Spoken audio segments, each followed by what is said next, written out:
These will be my final show performances in London. This will be it. This is it. And when I say this is it, it really means this is it. Michael Jackson, one of the most commercially successful entertainers in history, dies at the age of 50 on June 25, 2009, at his home in Los Angeles, California, from cardiac arrest caused by a fatal combination of drugs prescribed by his personal doctor. Welcome to CHF Informations. While continuing to perform with his brothers, Jackson released his first solo album, Got to Be There, in 1972. 6 years later, in 1978, he made his film debut as the Scarecrow in The Wiz, a stage adaptation of the same name. The film was directed by Quincy Jones and starred an all-black cast, including singer Diana Ross as Dorothy. Jones and Jackson collaborated on Jackson's 1979 album Off the Wall, which sold over 7 million copies worldwide. The pair teamed up again for Jackson's now iconic 1982 album, Thriller, which went on to sell 50 million copies around the globe, making it the best-selling studio album of all time. Thriller is credited with jump-starting the era of music videos and playing a key role in the rise of then-fledgling cable TV network MTV, which launched in 1981. On a live Motown Anniversary TV special in 1983, Jackson created a massive sensation by performing his now signature moonwalk dance step while wearing a black fedora and a single white glove covered in rhinestones. According to critic Robert Hilburn of the Los Angeles Times, the performance served as Jackson's unofficial coronation as King of Pop.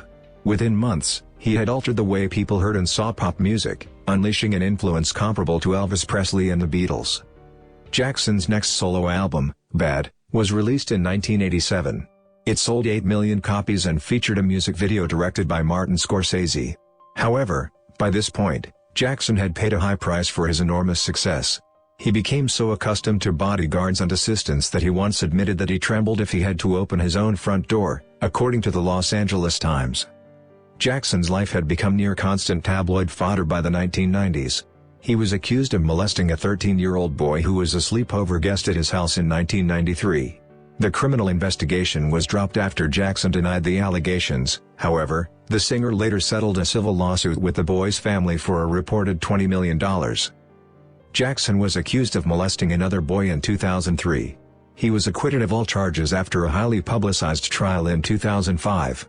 In the 2019 documentary Leaving Neverland, both allegations were re-examined and given credible weight.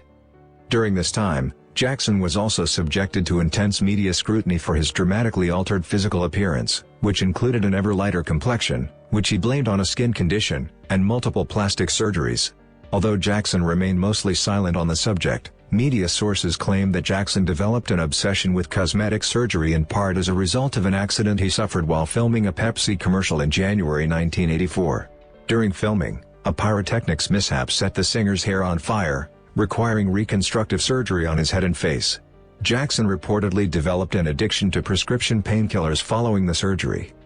Jackson also made headlines during his brief marriage to Lisa Marie Presley, the daughter of singer Elvis Presley, 1994 to 1994. From 1996 to 1999, he was married to Debbie Rowe, his dermatologist's former assistant and the mother of 2 of his 3 children. Jackson's youngest child, a boy, is said to have been born via surrogate. On June 25, 2009, Jackson, who had been out of the public eye for some time and was preparing for a series of summer concerts in London, was discovered unconscious in his Los Angeles mansion.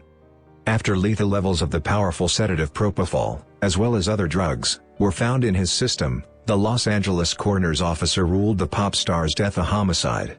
Jackson's personal physician, who was at his home at the time of his death, had been giving him propofol as a sleep aid for several weeks.